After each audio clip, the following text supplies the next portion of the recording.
हामी चाहिँ कोटियावा मेसिन जोड्न जाँदैछौँ। यहाँ चाहिँ रिक्सामा राख्दै हुनुहुन्छ सरहरूले मेसिन। चाहिँ बाबाको घर आइसक्यो हम। हाम्रो बाबा हुनुहुन्छ।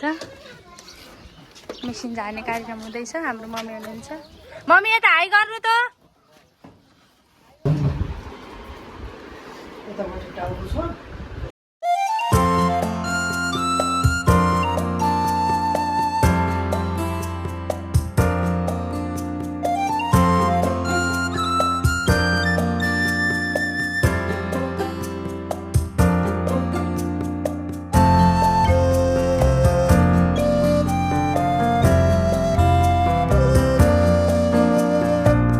बाबा र मम्मीको घरमा चाहिँ आज हामी मेसिन जोड्न आएको।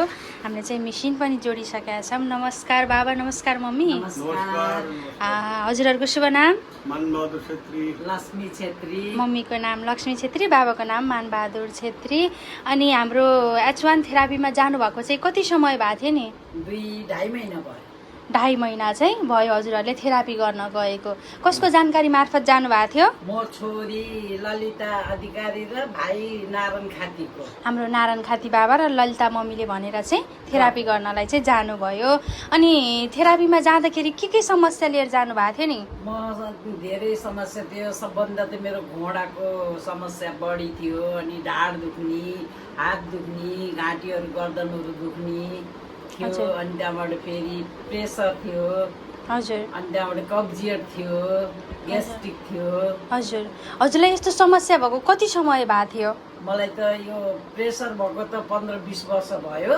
हजुर। अनि यो के गरे उहरू भएको त त्यही 8-10 वर्ष जति भयो थियो होला। हजुर। हजुरको चाहिँ घुँडाको हड्डी खिएको समस्या होइन? डाक्टरले चाहिँ घुँडाको चाहिँ पानी निकाल्न पर्छ पनि भनेर भन्नुभएको थियो होइन र?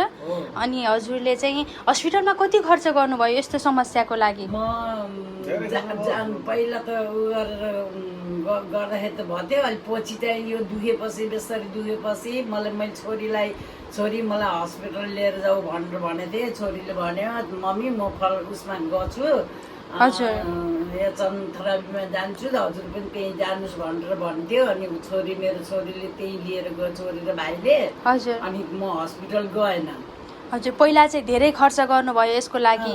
बिचमा फेरि दबाई खाएर सन्चो भएको थियो। फेरि पछि दुख्न थालेपछि हस्पिटल जाम भन्दाखेरि चाहिँ छोरीले चाहिँ थेरापीमा जाम सन्चो हुन्छ भनेर भन्नुभएको थियो।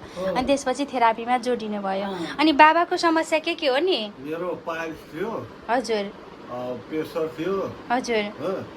आँखामा चाहिँ मोतियाबिन्दी थियो। हजुर। कम्मर दुख्ने समस्या, पाइल्सको समस्या, आँखाको मोतीबिन्दु। र के भनेको थियो डाक्टरले आँखाको मोतीबिन्दुलाई? अपरेसन गर्नुपर्छ भनेर भनेको थियो। अनि थेरापी गर्न जानुभयो हाम्रो मम्मीले भनेर। हजुर पनि जानुभयो? दुईजनामा को अगाडि जानुभएको? आमा। तपाईँ पहिला अगाडि गएर अनि बाबालाई पनि लिएर जानुभयो। अनि बाबाको चाहिँ अहिले पाइल्सको समस्याले तपाईँहरूलाई समस्या हुँदाखेरि चाहिँ हिँड्न बस्न डुल्न के गाह्रो हुने नहुने कस्तो खालको अवस्था थियो हजुरहरूलाई? यसरी बस्न पनि मिल्दैन थियो, हिँड्न पनि मिल्दैन। टोइलेट गएर पनि टोइलेट बसेर गर्न सकिन्न थियो, नुक्दैन थियो। हजुर। अनि त्यहाँबाट फेरि त्यो पाइल्सले गर्दाखेरि दिशा गर्ने बेलामा एकदम गोटा हुन्थ्यो, एउटा दुईटा गोटा हुन्थ्यो, त्यहाँबाट हुँदैन। हजुर। त्यहाँ गएपछि एकदम राम्रो भएछ।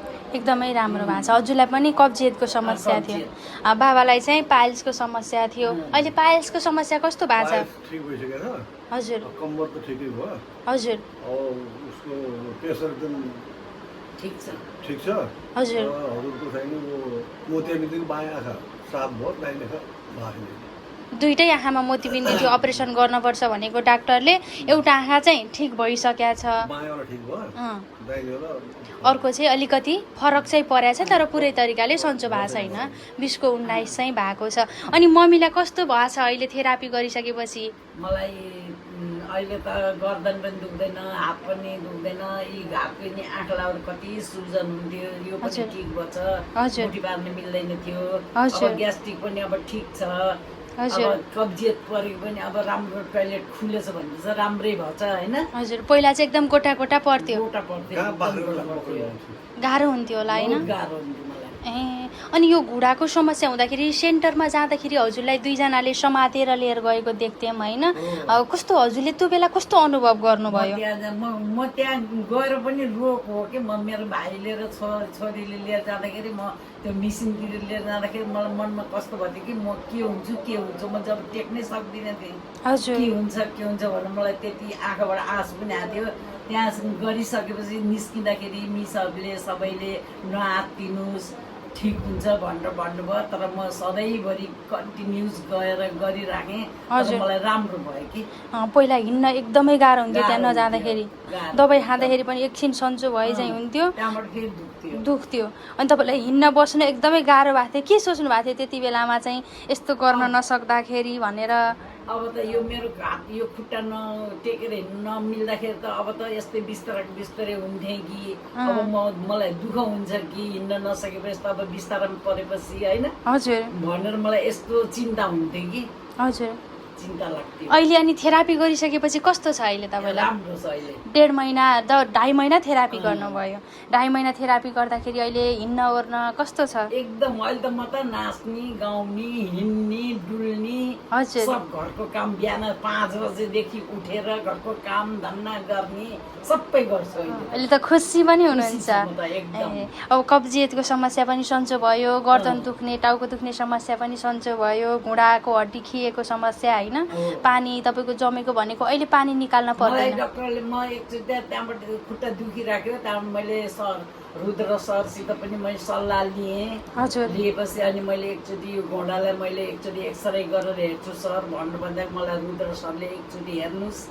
भनेर म गएँ गएर अनि एक्सरे गरेपछि त्यो एक्सरे गरेको सबै गर्दै मेरो 10,000 रुपियाँ एकछिनमा लाग्यो त्यहाँ हस्पिटलमा अनि त्यो उसले भनेछ कि तपाईँको घोडामा पानी जमेछ अनि पानी निकाल्न पर्छ भने अनि मैले भन्यो पानी म निकाल्दिनँ अनि उही त्यो थेरापी उही चाहिँ गर्नु भन्दै यहीँ डेली गर्नुहोस् यहाँ भनेर 14 दिन आएर गर्नुहोस् भने त्यो ठिक हुन्छ भने त तर म गइनँ म किन म हेरचन नजान्थेँ त म किन जान्छु त्यहीँ गयो त त्यो यो त एउटै हो त्यहाँ 450 रुपियाँ दिन भन्दा त बरु म त्यहाँ 1 महिना जानु छाड्दा 2 महिना जान्छु भनेर मैले त्यो गरिने होइन निरन्तर रूपमा एच1मा जानुभयो अनि थेरापी गरेर अहिले हिँड्न पनि सजिलो भएको छ बस्न पनि सजिलो भएको छ एकदम खुसी पनि हुनुहुन्छ होइन एकदम खुसी हुनुहुन्छ अनि हाम्रो सेन्टरमा आउने बाबु मम्मीलाई के भन्न चाहनुहुन्छ नि उहाँले पनि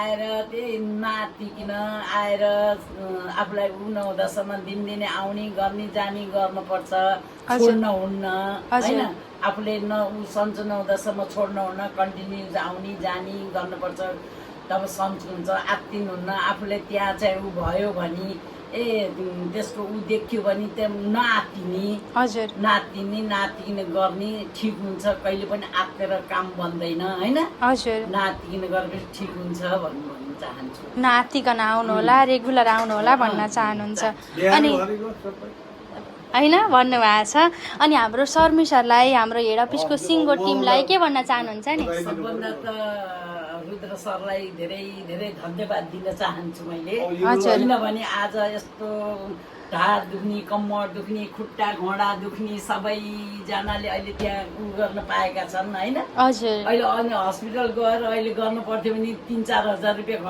भन्नु न आधा घन्टाको 3-4 हजार रुपियाँ तिर्नु पर्थ्यो 300-400 रुपियाँ दिनको तिर्नु पर्थ्यो भने अहिले त्यहाँ त हामीले त फ्रीमा गर्न पाछौँ नि उहाँले ल्याएर यहाँ राखिदिनु भएको थियो हामीलाई फ्रीमा गर्न पाइयो र होइन त्यही भएर त्यसमा मैले धेरै धेरै सरलाई धन्यवाद दिन चाहन्छु बुढा आमा बाउको साथ सहायता दिएर उ गर्नुभएको छ धेरै धेरै धन्यवाद छ र त्यहाँको सर मिसहरू सबैलाई आमाको बाउको गालामा चुम्मा खाँदै हाम्रो एकदम त्यसमा पनि मैले धेरै धेरै धन्यवाद दिन चाहन्छु मेरा छोरा छोरी जस्तो हो जस्तो मेरो मिसहरूले सरहरूले आमा बुवा भन्नुहुन्छ नि जस्तो मेरो घरको छोराछोरीले बरु त्यति माया दिएका छैनन् आज हजुर, चाहिँ हजुर। त्यहाँ सर मिसले चाहिँ आफ्नो छोराछोरीले भन्दा बढी माया दिएर हामीलाई निको गराउनु रहेछ धन्यवाद भन्न चाहन्छु धेरै धेरै धन्यवाद भन्न चाहनुहुन्छ हामीलाई पनि धेरै धेरै धन्यवाद भैरवामा आएर यसरी साथी भएर परिवार भएर चाहिँ मेसिन पनि घरमा भित्राउनु भएको छ खुसी हुनुहुन्छ आज